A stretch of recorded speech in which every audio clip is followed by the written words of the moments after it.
with it this time, Ian Wells. All right, good evening, everybody. Yeah, go ahead. You're up. It's that time again. Showtime! It's Book Club Thursday, yeah! Is that a football song or something? It's the Friday song. It's Friday, yeah. Oh, it sounded nothing like it. The only way I would know it was Friday's song if you did the actions with the music. No action. Go on. Maybe next week. Okay, next week in. you're on. It's a date. Tune in for next week. You could do the music in the background. It's Friday, it's Saturday, and yeah, I love that video. It's awesome. Great. Okay. We are today, Thursday, the 2nd of March. Welcome to Book Club, and Hera's jumping up and down with joy. I just want to say, you know, I just think, Rachel, I found out that you're a sideline sister to us in Arbonne, because when you first seen Linda, Rita Downport's sister, passed away, did you say, oh, she's also my upline? Was it you who said that? Or was it Raquel? Yeah. It was you. Okay. So I light a little light when I'm at my desk when I'm working. It's my traditional thing. And here's my little light. And it's a bird. It's meant to be like a bird of peace, dove. And that was my first gift from Euphysine Linda. She used to gift to nations. So that was from Euphysine. Yeah, amazing, beautiful, heavy iron. Yeah. But yeah, very nice indeed. So thank you, Euphysine. And then when I went to Rita Danport's house, she's got loads all around her house, her dining room table. I mean, it was obviously they're all collecting it. It's obviously something that the family are into. So yeah, there we go. Hey. Okay, so oh, and I will say when I went Nation, just this is nothing to do book club. This is obviously all to do my ego and the devil. My gift from Julie Newcomb was a piece of Jackie Kennedy's jewelry. Incredible, right? So everybody, if you're in Arbonne, hurry up and go Nation. You'd be amazed what you get. And Lorraine, for her birthday, got my Donna Johnson's little jewelry box that she had inscribed for NVPs. So you've got that. The new Fiona Jackie O. I know I'll wear it next week, actually. Right. Okay. So I'm too scared to wear it. Okay, so here we are at chapter 7. Great chapter, short chapter. So I thought what we could do is review as well. Let's do this chapter and then let's talk about, we're midway through the book. So let's talk about what we've learned up to this here. And happy book day, everybody. Danny is taking a photo. I can actually see her take a photo for once. So what is it? Okay, so let's do, can everybody like, so I want to put this on social media. So I don't know if we put a book and then, I don't know, do something beside it. And have a smile. Danny, off you go then.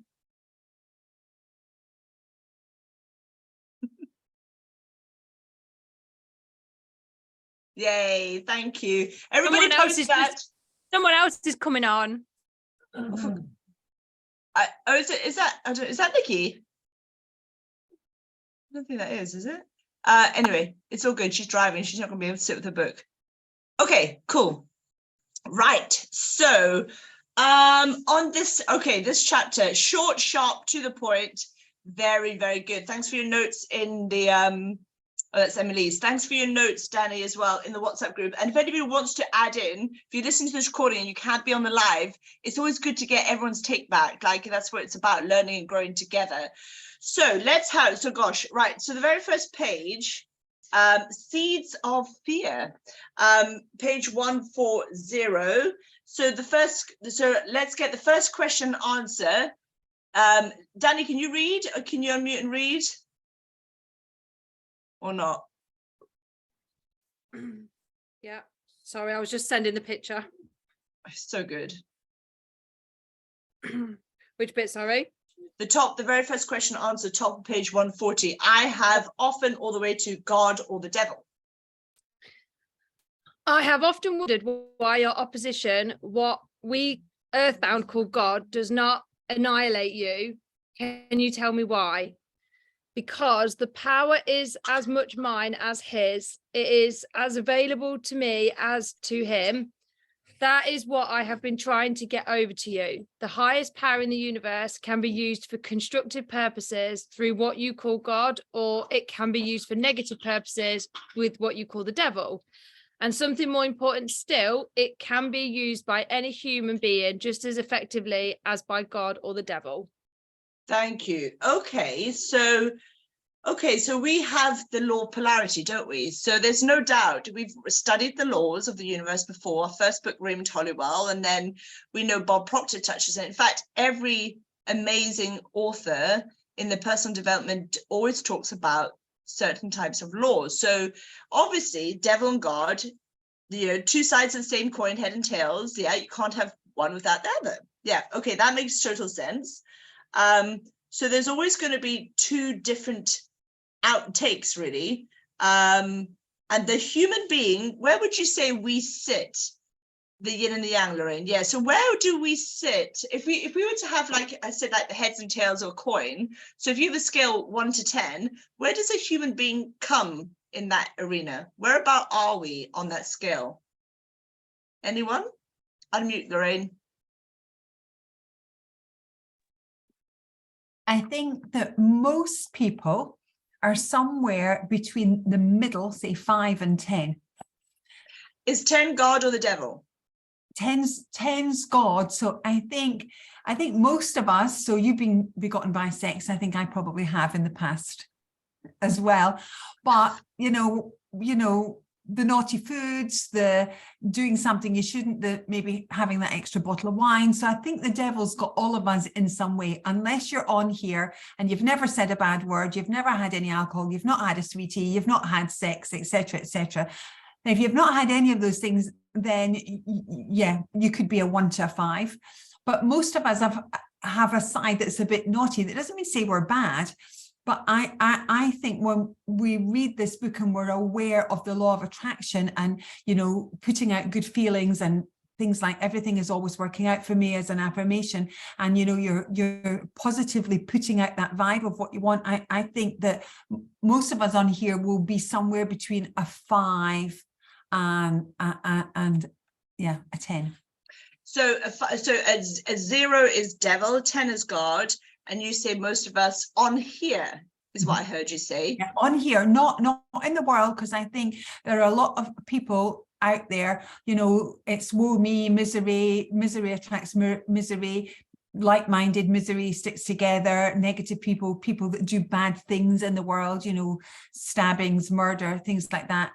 I think that there will be a collection of people, sadly, that are the 1 to 5. Okay. But Karen's got her hand up, and she's so much wiser than all. And can I just can you give me before the wise owl speaks, a percentage of the people you would place on the 1 to 5 scale, Lorraine? I think the 1 to 5 scale 50%, but I think the 1 to 5 scale 50%, but they'll not all be a 1. So there will be some either way, and the same with the 5 to 10 people. There will be a very small portion at the 10. There'll be quite a lot, maybe 5 to 8, less 8 to 10. Okay, what number are you? Sorry. I'm probably maybe, I don't know, I might be a 6 or a 7. I don't know, I have been naughty. I'm definitely not a 10. That is for sure. I think we would say all the Buddhas and all of them would probably be more likely to be a 10 than any of us. But thank you for that. Okay, it's a nice way to look at it. Karen, go ahead. Afternoon all. So I think most people, bar us, because we all pay a lot of attention and put a lot of time into personally developing ourselves, would probably, if we're doing the 1 to 10 scale, would probably be nearer the 1, because the vast majority of people just follow the status quo. They're very much caught up in hypnotic rhythm. They tend not to think for themselves. So it's easier to think about negative things than it is to reinforce positive thoughts. So I think the vast majority of human beings, bar people like ourselves, I mean, we're probably in the top 10% of society, I would say. Can I just quickly get this right? Your scale, 1 is God, right? 10 is devil. Is that what you're saying on your scale? Oh no, I thought 1 was the devil and 10 was God. No, yeah, no, you're right. Carry on then. Okay. So the vast majority of people are down, like, say, between 3 and 1. They spend no time or effort trying to make any changes to their thoughts. Their mind more or less creates their thoughts in the sense that they don't think that they don't have control over their mind, and their mind controls them. So therefore, based on that, whatever negative thought that comes into their head, they think that that is who they are, instead of them truly trying to understand the fact of the matter that the mind is not who they are, in the sense that they should really take hold of their mind and put the thoughts into their mind that they want to cultivate in order for them to be closer to God.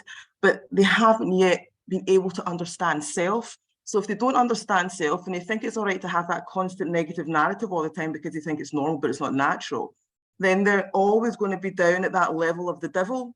But for those of us who put the effort into actually trying to cultivate positivity in our life, to try and understand the self and understand the soul and understand the spirit, and know that the mind is not here to control us, but us to control the mind, to the things that we do and the things that we listen to, the people that we talk to and we spend time with, then we will be closer to God. But we are few and far between because we put the work in, and most people don't bother their ass putting any work in. That's why there's disease, that's why there's poverty, and that's why there's death and fear.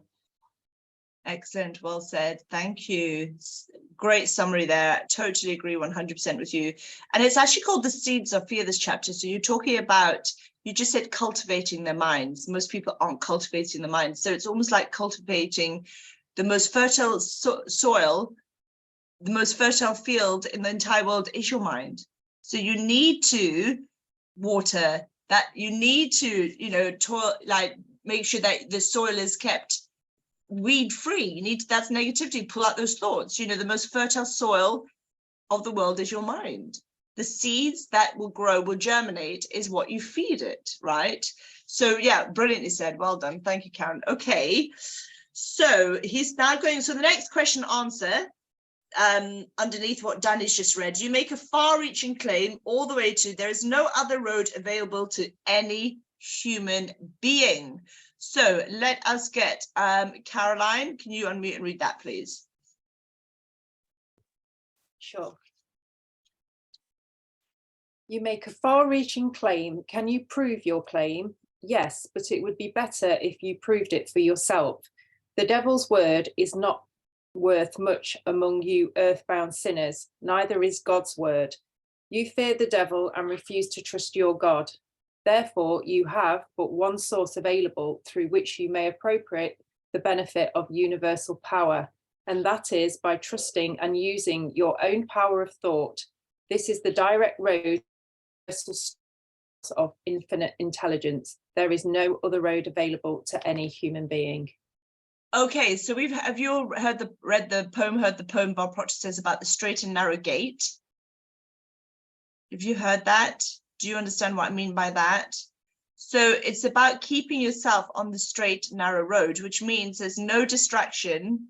You basically, it's that to the gate, it's a straight and narrow.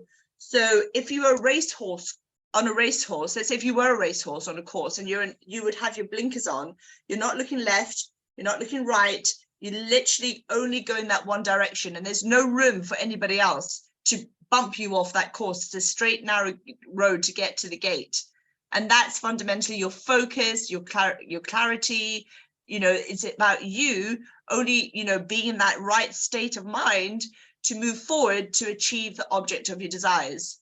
Yeah, are you with me on that one? So it is in Bob Proctor's book, You Were Born Rich. There is this poem about the straight and narrow. I don't know if anybody, no, don't bother go getting it, but it is there if you wanted to go recap. But that came to me when, and I've heard various trainers since. In fact, Ed Milet, in fact, I can post on here, I think it was 2 podcasts ago, had a phenomenal trainer on, and he was basically talking about what keeps you on the straight and narrow road. You know, because it is always about you and what you do, you know, with that mind, like your thoughts, like exactly what Karen said. So let me just write this down to post here, Ed Milet, and I think it was 2 podcasts ago about this narrow road. I see that time and time again, and I always think that to myself, you know, if I want to achieve it, there is no other road available to any human being. Yeah, no other road. So this is it, guys. One direction. Why does an arrow come to a point? An arrow doesn't bend, it goes straight. Yeah, your body is aligned. When we sit up straight, we're in alignment. One road, one, not looking around, not doing any of the stuff. It's this, only this. That's how we have to show up. Yeah. Okay. So otherwise, what's going to happen? We know what's going to happen. Yeah. Okay. So the last question answer on page 140. Why have we earthbound not all the way to feed you on thoughts helpful to my cause? So Morai, can I get you to unmute and read this, please? Thank you, yes. Why have we earthbound not found the road to infinite intelligence sooner?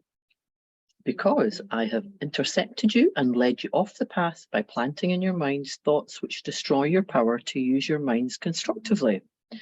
I have made it attractive to use the power of infinite intelligence to attain negative ends through greed.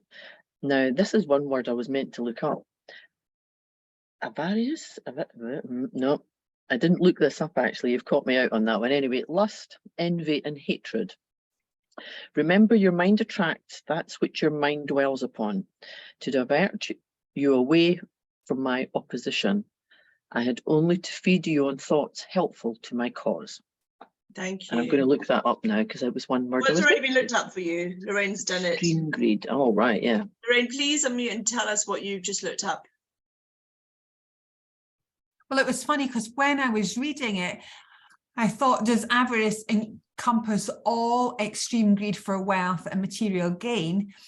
And then there was a little sentence that said he was born rich he was rich beyond the dreams of avarice. And I think that was in some other book that I read somewhere as a sentence. And it just, at the time I was reading it, I had looked it up. And sorry, I missed the E off the end of avarice when I was typing it so fast. Yes, great. Yes, well, Lacey, thank you for that, Lorraine. Appreciate it. Lacey, I've just seen your comment. Was that about 2 podcasts ago with Ed Milet? The comfortable road would never lead you to success. Yeah, was it that one? Yeah, that it you were was. talking about? Yeah. Could you just put that into the chat, please? Ooh. Do you know how to do that? Forward the podcast and put it in the WhatsApp. Yeah, I'll do that for you. Sorry, my Thank you, darling. internet went. I couldn't hear you for a minute. Good. Thank you. There we go. And if anybody can grab that Bob Proctor book, if not, I'll do it. Like, I feel like I need to actually give it to you so you get it, not just talk about it, like, action. Anyway, okay. So very, very good. Right. Let's go on to page 142. And just quickly to clarify, to affirm and reaffirm infinite intelligence. What does that mean? Go on, Lorraine. In Ian's industry in electronics, infinite intelligence is beyond what you can see, infinitum, beyond. And Karen says high consciousness. Anyone? Thank you, Karen. Anyone want to add to that? Infinite intelligence, infinity and beyond, to infinity and beyond, right? Buzz Lightyear. Anybody else want to add to that? No? Okay, good enough. It is what it is. Great. Okay, great. Lorraine, are you drinking a fizz stick? No, I hope not. G&T. No, I'm neither. I've had a really poorly tummy through an event I went to in Glasgow, and it's not been very nice. And yeah, I'm having to stay clear of. I realise that's not your normal soiree. No, it's tipple. sparkling water with a dash of lemon. Okay. Well, I hope your tummy gets better, my lovely.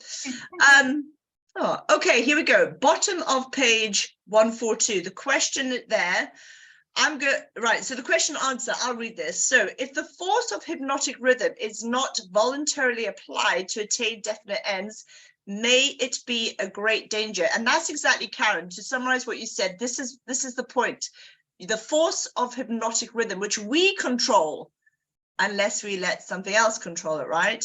So the answer says yes, and for the reason that it operates automatically, if it is not consciously applied to attain a desired end, it can and it will operate to attain undesired ends, because people don't know what they don't know. So they're not consciously thinking. And that's the problem. Now, this is absolutely brilliant when he goes on to talk about the climates, okay, and Mother Nature. The modus operandum, Bob Proctor used to train about modus operandum, which is Latin for the method of operating. He would say, if you can become subject to Mother Earth's laws, if you end up like fitting in with her ways, her methods of operating, her modus operandum, you too will live a life of happiness, joy, and all of that. Yeah. Sorry, 142. Yeah, that's a page. So the bottom of 142, it says, take the simple illustration of climate, for example. So can I get that first paragraph? Anyone can see and understand all the way to an entirely different climate. Then the second, I want Dottie to read that. In the second paragraph, in the colder climate, all the way to survival in that climate is Karen. The third paragraph, in a similar manner, all the way to are stronger than the influences, is going to be Mintu. The next paragraph, which is nature sets up a definite rhythm all the way to of his environment, is going to be Helga. And then the last paragraph, every home, every place, all the way to permanent with time, is going to be Lacey. Ta-da! Right, ladies, are we ready? Let's do a little warm up. Woo! Let's do it. Let's do Anyone it. can Everybody know see- where they are. I'm not going to prompt you. You're going to follow on in a beautiful, lovely, on the straight and narrow, flowing river. Here we go. 3, 2, 1, Dottie, you start. Off you go, my love. No pressure. None at all. Take the simple illustration of climate, for example. Anyone can see and understand that nature forces every living thing and every element of matter to adjust itself to her climate. In the tropics, she creates trees which bear fruit and reproduce themselves. She forces the trees to adjust themselves to her scorching sun. She forces them to put out leaves suitable for protection against the ray of the sun. The same trees could not survive if removed to the Arctic regions, where nature has established an entirely different climate. Thank you. Next. In the colder climate, she creates trees which are adjusted to survive and to reproduce themselves. But they could not survive if transplanted in the tropical regions. In the same manner, nature clothes her animals, giving to those in each different climate a covering suited to their comfort and survival in that climate. Thank you. In a similar manner, nature forces upon the minds of men the influences of their environment, which are stronger than the individual's own thoughts. Children are forced to take on the nature of all influences of those around them unless their own thoughts are stronger than the influences. Thank you. I'll do the next one because Helga can't. So nature sets up a definite rhythm for every environment, and everything within the range of that rhythm is forced to conform to it. Man alone has a power to establish his own rhythm of thought, providing he exercises this privilege before hypnotic rhythm has forced upon him the influences of his environment. Every home, every place of business, every town and village, and every street and community centre has its own definite, discernible rhythm. If you wish to know what a difference there is in rhythm of the streets, take a walk up Fifth Avenue in New York and then down the streets in the slums. All forms of rhythm become permanent with time. Okay, thank you. Emma, your car is flashing with lights. Can you just put your video off, my lovely, because it's a wee bit distracting. It's a little bit like a strobe going on. Thank you, but make sure you can still hear us. Thank you, sweetie. Okay, so well read. Anyone thoughts on this? Did it make you feel you really understood about this environmental influence and impact? Because I think sometimes it's hard when you are brought up in comfort potentially, and even though you see other people suffering, you're not living it. So it's not you. You know, it's like them and us, isn't it? It's almost like when people become successful in life, you know it works because they're successful, but will it work for me? Again, there's this kind of like, there's this gap, isn't there? So Lacey, you have your hand up. Go ahead, my lovely. Yeah, if you think of things like Oprah Winfrey and some of the other big celebrities are out there, they've had this grit that they've had to go through. Now, their environment could have put them in a whole desolation and a horrible nightmare that they lived and continued that. But something in them changed it and fired up something that they wanted to change. So showing the power that, yes, you have this hypnotic rhythm, but it's tuning into which one you want to tap into. Yeah, I love that. And interesting enough, I had a conversation with Libby today. She had an interview with the BBC, and she was saying how she had to, what sort of one story stood out. And it was about a girl who got abducted at age 14. And she said to the woman who was interviewing her, she said, what the biggest thing that stood out was when the girl said, I learned to forgive the situation because I learned to forgive myself. And I was really like, oh my God, she's listened. You know, the kids are listening, but you don't always realize that. And the woman said, what do you mean? She said, well, I'm going through a really tough situation, but I'm forgiving myself because that's the only way I can move forward, by not putting blame, you know, on an outside. I have to live with it and forgive myself to move forward. Because we know that when you forgive somebody else, it's not really that person you're forgiving, it's yourself. Right? You're not holding on to those vices and that hate and that, oh, you know, it's release, isn't it? So you're setting yourself free. You're not holding yourself in those prison cages. And how many of us do that when we get bad, you know, like things happen, we get stuck, don't we? So it's, again, it's this, you know, it's love. Love is the highest form of, you know, peace, love.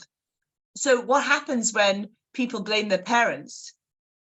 Oh, you know, because of you, this is, you know, you can't do that. Your parents give you unconditional love like you give your children.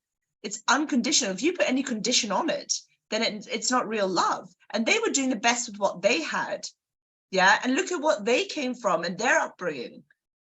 So again, environment, because it goes on this chapter to say, well, you know, you're born in a physical body, which comes from your ancestors, which is many, many, many, many, many generations. How can you escape that? And the devil says you can't escape the physical aspect, but you can escape other things, environment. You know, you have that choice always. Anybody want to add to that? It's hard. I think the hardest law in the whole universe is law of forgiveness.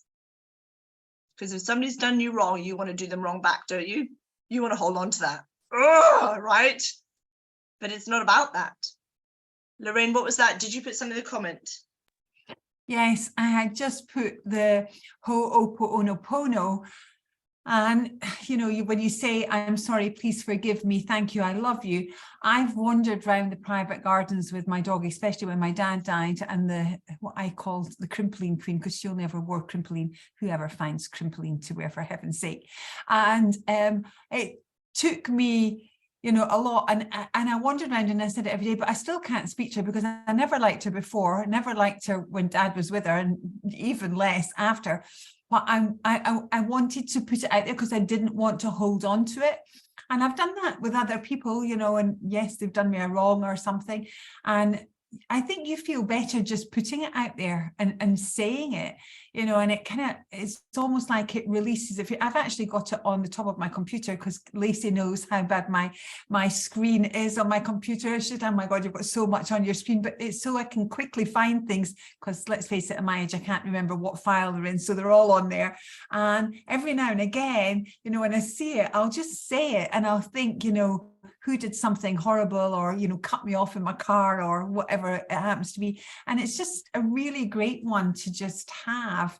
And that, I think that's Dr. Lenz's version. Mm-hmm.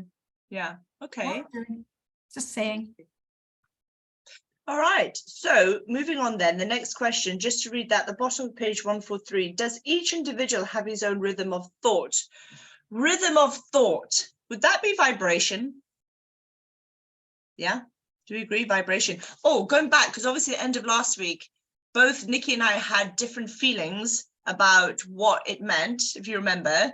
And, you know, after when I came for that call, I thought, you know what, I'm just going to ask.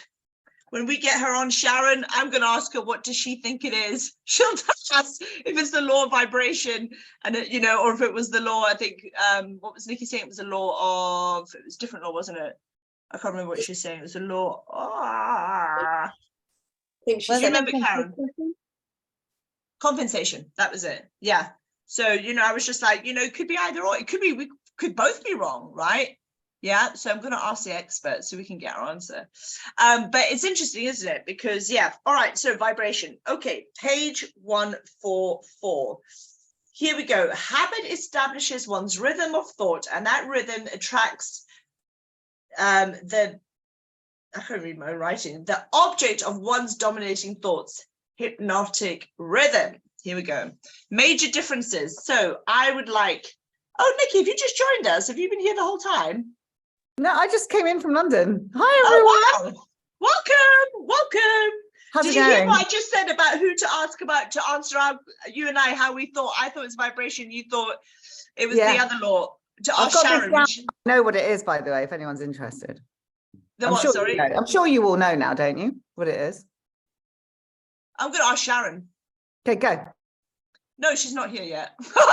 In fact, we're probably good because we'll get, I think we might finish a book and ask her. I think we'll be in a better place because I really want us to know what this book is all about. Does that make sense? Yeah. Okay. I want you to all be very clever when she comes on. Not that you aren't anyway, okay? And you better speak. Nobody not speak, okay? Because there's the worst thing. Any question, everyone sits there like,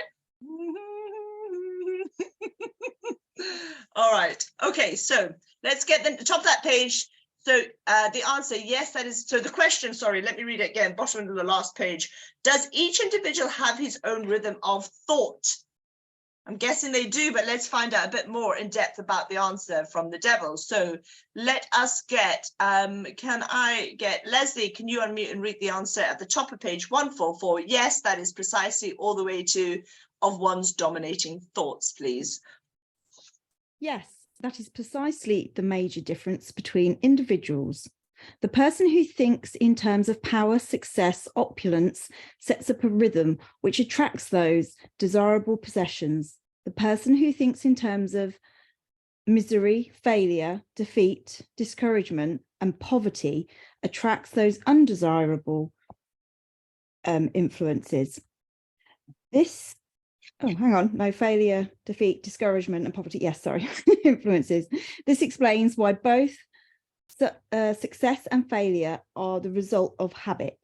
Habits establishes one's rhythm of thought, and the rhythm attracts the objects of one's dominating thoughts. Perfect. Thank you. So if we raise our thoughts, what happens internally? Yes, if we raise our thoughts, so we're in tune with infinite intelligence. If we raise our thoughts, what will happen to the outside world? We'll raise our circumstances, right? Yes. Are we thinking better thoughts on a daily basis? How many people are thinking about what they're thinking? Yes, raise our vibration and outside. Yes. Okay. Are we all thinking about what we're thinking as much as we can think about what we're thinking? All right. Is anybody saying they're not really thinking about thinking? Okay. I think if I asked anybody else this question outside this group, they would literally be like, are you weird? Like it would not, you know, I almost feel like that. I always feel like we are so far advanced, guys, that when we get newbies in, I mean, Lacey, you're up to speed, you're our newest victim. No, I'm joking. But actually, you know, people would be like, my God, what does she mean? Am I thinking my thoughts? Of course, it's thoughts. You think thoughts, don't you? But what type of thoughts are you thinking about, right? The devil finds it hard to get weird people. Who's always been weird in their mind on this call? Who's never really fitted in? Everybody but Caroline, Dottie, well, Lacey was a bit like, I'm not sure. You know. So can I just say there's one, when I'm doing leadership training for our team on Saturday, and there's one fundamental thing that stops all of us from being brilliant, and it's our addiction to approval. Our addiction to approval denies us true love. I'll be anybody you want me to be. Oh, guess what? The dopamine hits and the likes on my Facebook. How good is social media, when our kids are brought up, oh, I got this many hits for my bikini picture. I got this many hits for my holiday vacation with Disney World. Oh, guess what? You know what? They're not even being authentically them. They're being what they think they should be. And you're denying yourself love because of your addiction to approval, which, by the way, we all have it. We all have it, because back in the days, if we didn't, we would end up, you know, being kicked out. We had to be liked to survive. Right? So I'm just going to say, so my training says, don't try to overcome your addiction for approval, because it is hardwired. But what we can do is be aware of it. And the first step to change is awareness. And then what we can do is work with it. For example, when we become aware of gravity, we can learn how to fly. Everyone has an addiction to approval. So if you didn't think you fitted in and you were a bit weird before book club, you probably still are weird. But now you like you're weird, because you're showing up as you. You like you for you, because you learned your truth and you're living in love. Right? So it's not about the likes. You know what? I want respect over likes. That's what I want. And it takes a while. And if you are addicted, which you are addicted to likes, it's going to be difficult to be successful in any endeavor in life. Because you're going to be getting people who don't question you, because you don't fit in with their map of the world. But the heroes, and I'm just going to give you one more thing, which is a Winston Churchill quote, which I absolutely love, that I also say in this training. He says, and he was really not liked, by the way, not even by the Allies. They never liked him. But where did I say? He says, if you, I can't find it right now. I'll find it at the end. I'll find it at the end, but it's a very good quote by him. Something about, if you've never not been liked, you've never stood up for anything worthwhile in your life. That's it. Sorry, I don't need to look it up. If you've never not been liked in your life, you've never stood up for something worthwhile. Do you think that this guy was popular, even though this book wasn't published 72 years ago? Do you think Napoleon Hill was actually popular in his time? No, I don't think he was. What about Thomas Edison? His family got him locked up. He invented, you know, like telecommunications, but his family locked him up because he was too different. He was too much. He was living in infant intelligence, wasn't he? He was too high above mortals, right? So just remember that, guys. It's so important moving forward. Really is. You know, you need to really look in and come from a place of truly acceptance. Not because somebody likes you or not. I remember when Libby started school at Stanford Welland Academy, and there was an in crowd and a second crowd. And she said to me, she didn't know which crowd to be in. They didn't have her in a box yet. So she could choose whether she wanted to be in the in crowd or the second crowd. And I said to her, I have a question for you. I said, this is going to answer your where you are. I said, do you want to be liked or do you want to be happy? She said, I want to be happy. I said, there's your answer. You're choosing the second crowd over the in crowd. How many times have you fitted in with being liked? That's been detrimental to your health, to your future. The devil doesn't want you to stand out and be counted. He wants you to fit in with the crowd, to do what you're told. And if you don't, there's trouble. You're an outcast potentially, but we don't get cast out, but we get FOMO. That still stays with us, that fear of not being missing out, fear of missing out. We want to be included, but there is a difference. Okay, Lorraine, your hand is up, my lovely. Yes, Mintu's move, but you know, when we're talking about fitting in and being weird, Mintu's head was just a bit lower and it looked like that above her head it was a broomstick, and then the black cat moved and came round, and I'm thinking, we're just talking about being different and weird. And no, I don't think anyone noticed it at the time. Her head was a bit lower, and then you could, and it was as if her hair was moving by herself. It was the cat's tail, and I'm thinking, you don't get much more weird than that, do you? Thank you, Mintu. I love that. So funny. Mintu the witch. You never know. I think there might be a white witch on this call. I'd like to be a white witch. Yes, please. We're all goddesses anyway. So thank you very much. Cool. Anyone, do you want to add anything to that little outburst of mine? Do we agree with that? Do we disagree? Yeah, all happy. Get it? It's Do all we get about it? that. It's all about that. It's all about having your own thoughts. It's everything. It's all about thinking independently rather than dependently. That's the whole point, you know, Yeah, everything. dependent to independent to interdependent. That's how it works, right? Okay. Oh, whew. Love this. I love this. Who needs sex when you've got a book club like this? I'm just saying. And on that note, can I just say, I'm reading a book called L'Amore, and I just want to give you this little quote. Well, no, it's not. I'm reading a book called Amore, but the next book I'm going to read is called The Food of Love, okay? So I'm all about love right now. And Lorraine, you're going to really like this. It says, this is a quote from the book, years, lovers, and glasses of wine are things, these things should never be counted. I'll repeat, years, lovers, and glasses of wine. These things should never be counted. Bang on. Woo! I'm all about that. Okay, so let's move on. Lovely jubbly. So let's go to the second question. Hypnotic rhythm is something resembling all the way into its physical equivalent. So Nikki, as you've joined us, I'm going to get you to unmute and read that question and answer, please. Ozzy's helping me. Do you all like my reading corner, by the way? It's my new bit in my kitchen. Here. My Buddha here is feeling very kind of zen. Okay, hypnotic rhythm is something resembling a magnet which attracts things for which it has a magnetic affinity. Is that correct? Yes, that is correct. That is why the poverty-stricken herd themselves into the same communities. It explains that old saying, misery loves company. It also explains why people who begin to succeed in any undertaking find that success multiplies with less effort as time goes on. All successful people use hypnotic rhythm, either consciously or unconsciously, by expecting and demanding success. The demand becomes a habit. Hypnotic rhythm takes over the habit, and the law of harmonious attraction translates it into its physical equivalent. Love that. I love that. All successful people, all the way to its physical equivalent. If you've ever promoted to region in Arbonne, bang on. You know exactly, you've worked that. You've done it. You're literally that to people who I know from that level and above, you've totally channeled in on that. And maybe in a different, sorry if you've done it in another, you know, that I'm not aware of.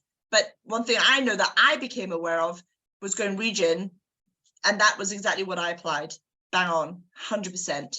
It's a real different world. It's like you don't even, I don't know, it's like you're not even living life real time anymore. You're really not. You know, you're totally, I don't know, it's just everything is so different. Because you're putting yourself in that really high, you know, it's high, like, I don't know, I can't even describe it. It's just words are not strong enough. Words are sense-dimensional. It's all feelings, remember. It goes back to feelings. It just feels, you feel supernatural. Fiona, You really do. I think it's almost like an out-of-body experience where you're looking, like I was walking through the gardens, and of course Ian's saying, how much QV do you still need to it? It's never going to happen. I gave him the bird sign and I said, rock on, watch me. And I was walking through, and it was as if I was looking down on myself, knowing it was happening. Does that make sense? Yeah, 100%. I knew, and I wasn't worried because even the QV, waking up on the last day, having something like stupid, like 57,000 QV to do on the last day of Go Nation, I didn't care. It wasn't about the QV because I knew it was happening. Didn't know how, but I already knew. I'd made a deal. I shook a hand. I did a handshake with myself 2 months ago, made a decision, and that was it. Done. We can do that in anything, guys. You know that? We all have the power. Yeah, I mean, we do. We do. And this will help you to get to that place if you haven't been there yet. Like, and nothing else is important. Everything else is irrelevant in your life. You want it more than you want to breathe.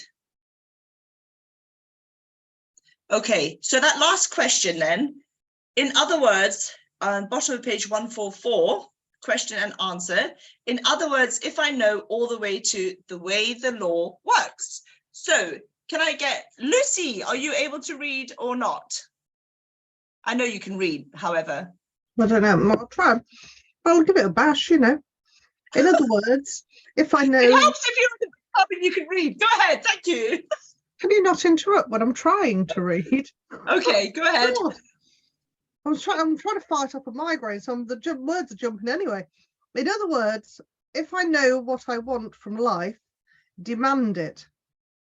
And back my demand with the willingness to pay life's price for what I want, and refuse to accept any substitutes. The law of hypnotic rhythm takes over my desire and helps, by natural and logical means, to transmute it into physical counterpart. Is that true? That describes the way the law works. Yeah, I did manage to read. You did. Thank you. Of course you did. And you sounded quite posh. Can I just say, you're getting a bit of a posh accent. So you're obviously hanging around with posh people and posh accents. So rubbing off on you some of the five. So the law. I was like very impressed with the law, with the way you pronounced it, Lucy. You're welcome. Are you ready for this, guys? I'm going to give you a piece of this speech, inspired by the book club, inspired by podcasts, inspired by experience and wisdom with you now to pump you up. Okay, so I'm actually practicing on you, but I'm pretending it's for you. No, I'm joking. It is. Right, showing up by yourself, for yourself, on a daily basis is conviction. It is more than just wanting to have a strong work ethic. And this goes along with what we've just talked about, the power.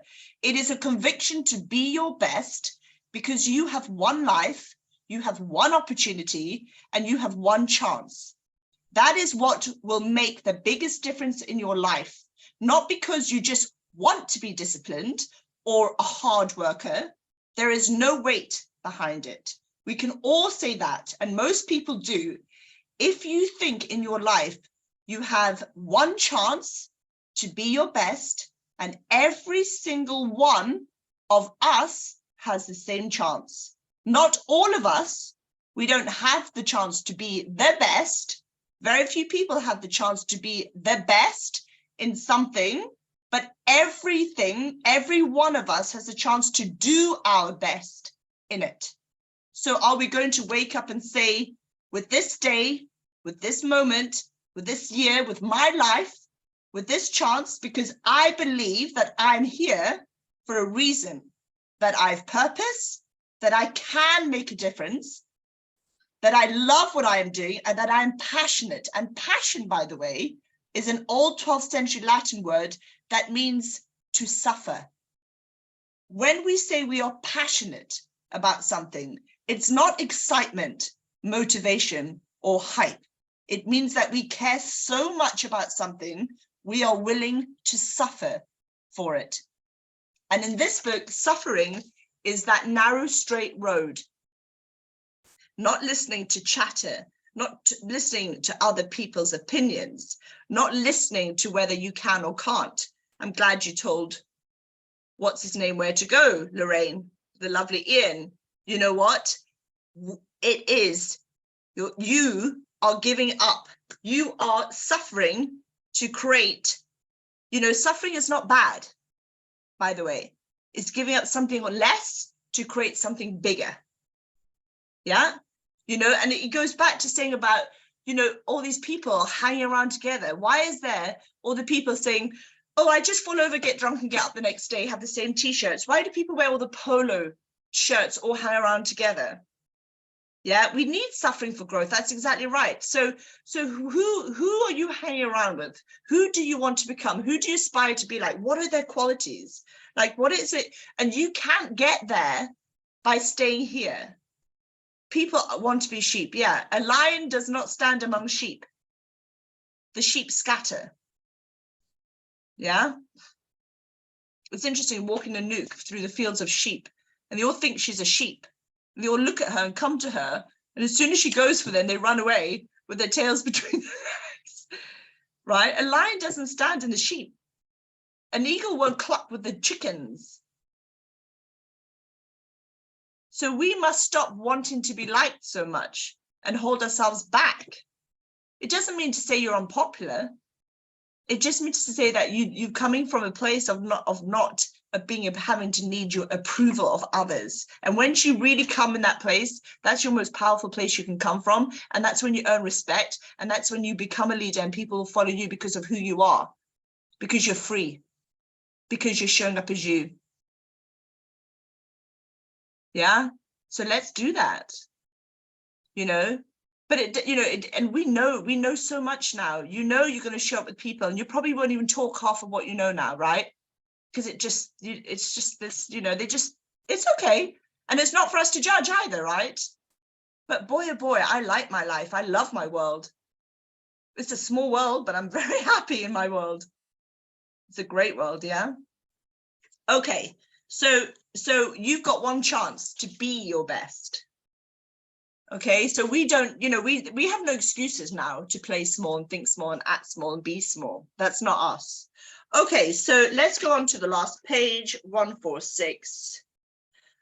Woo, okay, so he then talks about, I'm just going to summarize this last bit. So he talks about how we can achieve the hypnotic rhythm, like, how we can become in control of what it is we want. And the last question says, then break your description into 7 parts.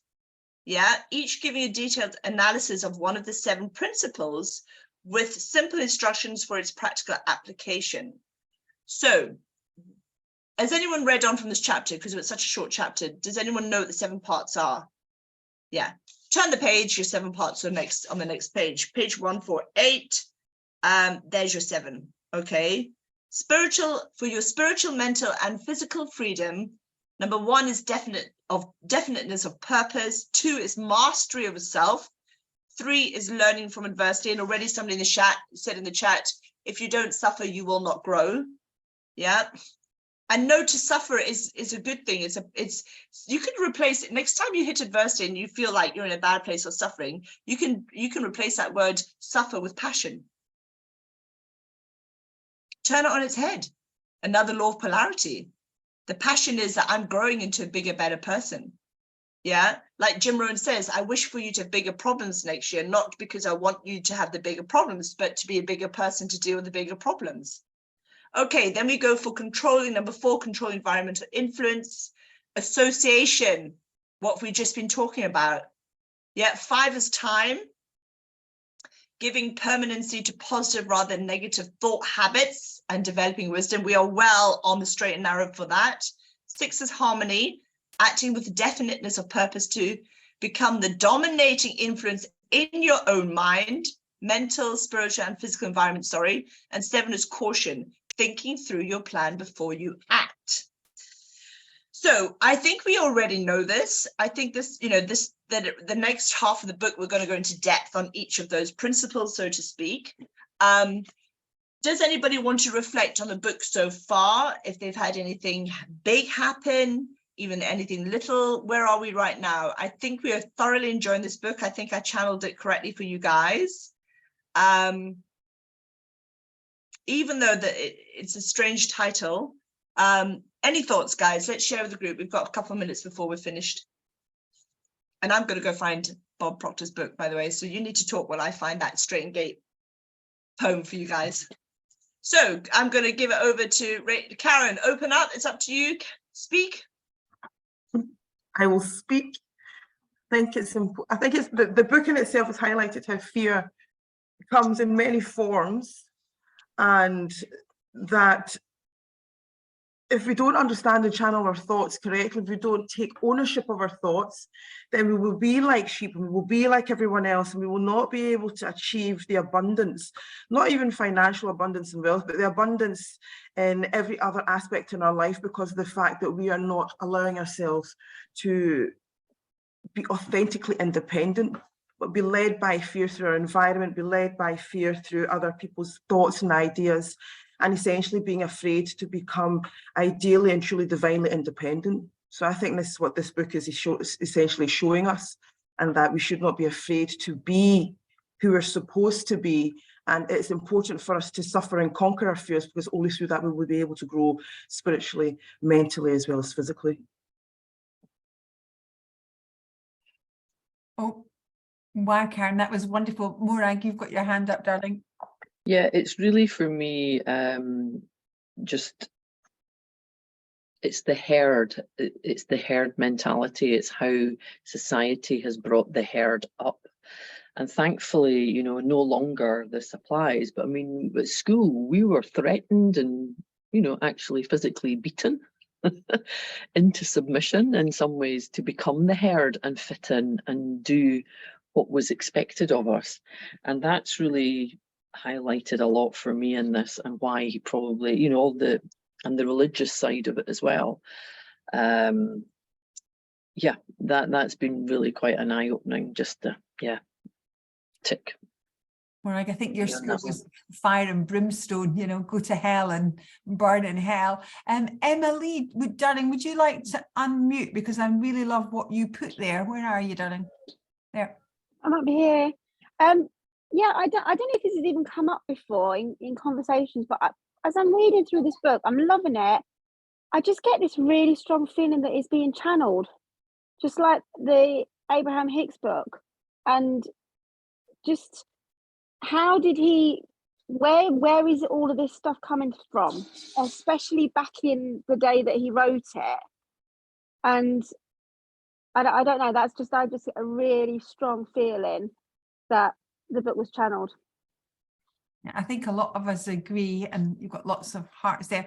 But I have a question for Nikki. How do you get the moving hands up and the thumbs up that was moving? I'm looking along my dashboard and I don't have along one. reactions. Press on reactions, a smiley face. Yeah, I'm on there, but there's a thumb one, but it doesn't move. Look, if I put it up, it does. When did that happen? How did that start? That's an upgrade. That's an upgrade on Zoom, which you have. There you go. I love that. It's cool, doesn't it? Hey. Thank you, Nikki. Thank you. This book is utterly the Bible, because it's, I think everyone should read it from 17, seriously. And like, it was absolutely gobsmackingly revolutionary for the 1920s, when everyone was zombies, and just going along and, you know, doing what everyone told them, you know, really. So it's phenomenal, this book. It's absolutely outstanding. And I have to say that it's deeply affected me in terms of realizing like the extent to which this has gone on, and like made decisions so much quicker in terms of like no more drifting, you know, no more people taking the mick, no more, you know, just like really got it's very crystal clear. It's very black and white, you know, like truth or not, you know, and that's what I love. The shades of gray, always like, should I do that? You know, that whole like being able to make decisions that are hell yes type of decisions of like, is this the truth or not? You know, really important to know that. And I think we need that with our business. We're all you know, people who are on this call are entrepreneurs, people who've already realized what the truth is, realize what the matrix is, realize what the whole illusion is. And this is just support for everything we all believe, and to get us stronger, basically. It's just given such clarity to me. Absolutely love this book. Yeah, I don't think there's one single person, Nikki, is there, that's not absolutely loving this. Oh, Morag's found a wave and a clap. Bloody hell, it's all happening on here, isn't it? Oh, wow. Yeah, someone asked me about, you know, what you're reading just now, and my eyes, they said, you're obviously loving the book. I said, I think every single person's absolutely loving it.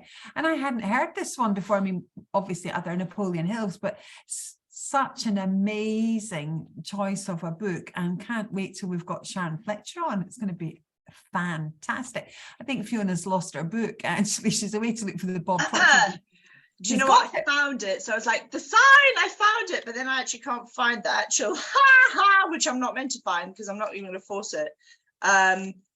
Yeah, I googled it to see if it would come up fast, but it just, I bet you, I knew you would have, but you would have said if it had, unless I've mistaken it for another book.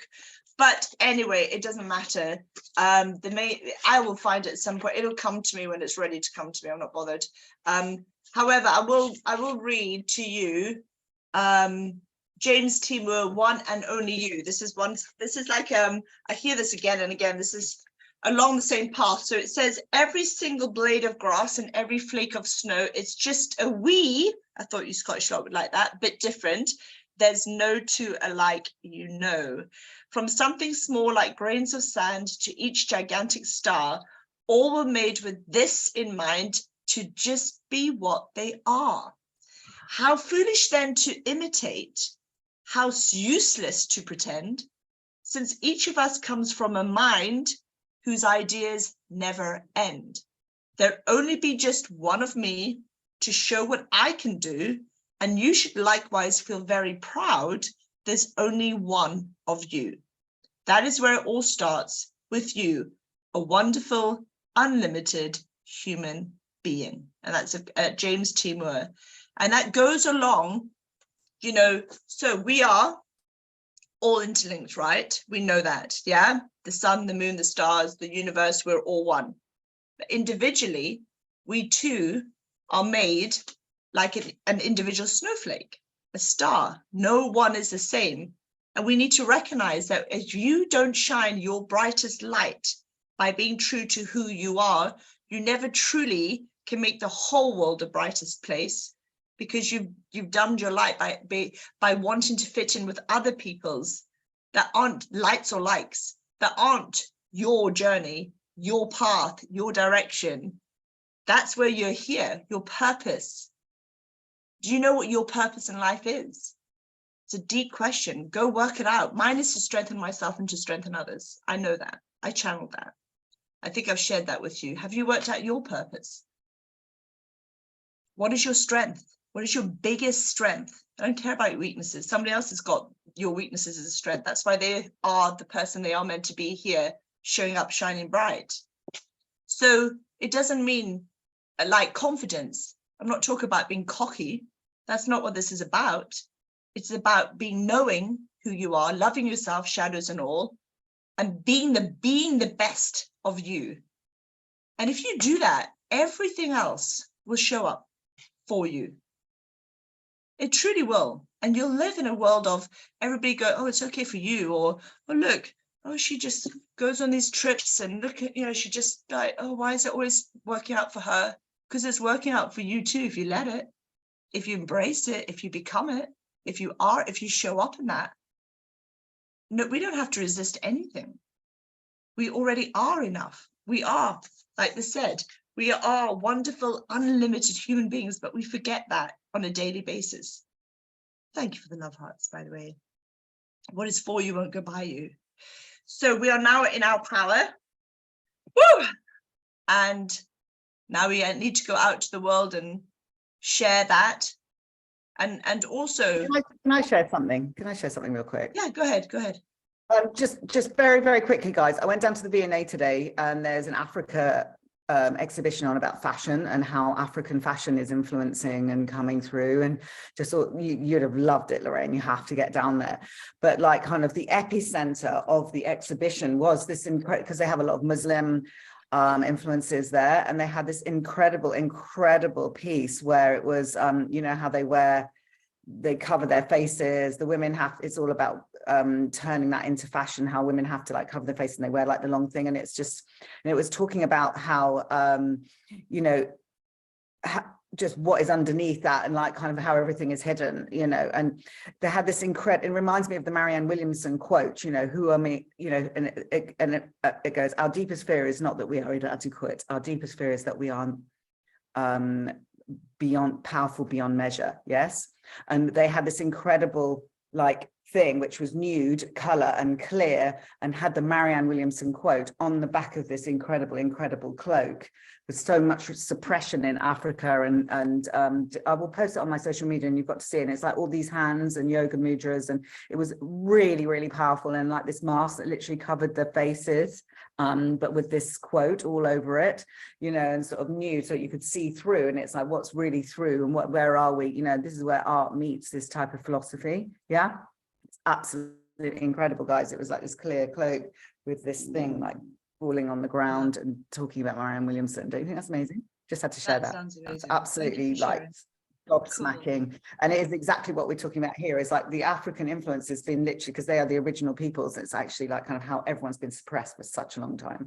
And it's exactly what we've got in this book. It's endemic in the whole of our culture, the whole of human culture. It's suppression in a nutshell. So it's very, very important to get out and see art exhibitions, guys, just because you just realize how much it's there. Thank you. All right, we are done. Thank you so much, everybody. Let's go. I know I've got my next Zoom lock. Come on, Alice and Teresa. I'm going to cut the Zoom. We're going to go off, and then you guys come back on, okay, for our next Aloha call. All right. Night, everybody. Lots of love. Bye.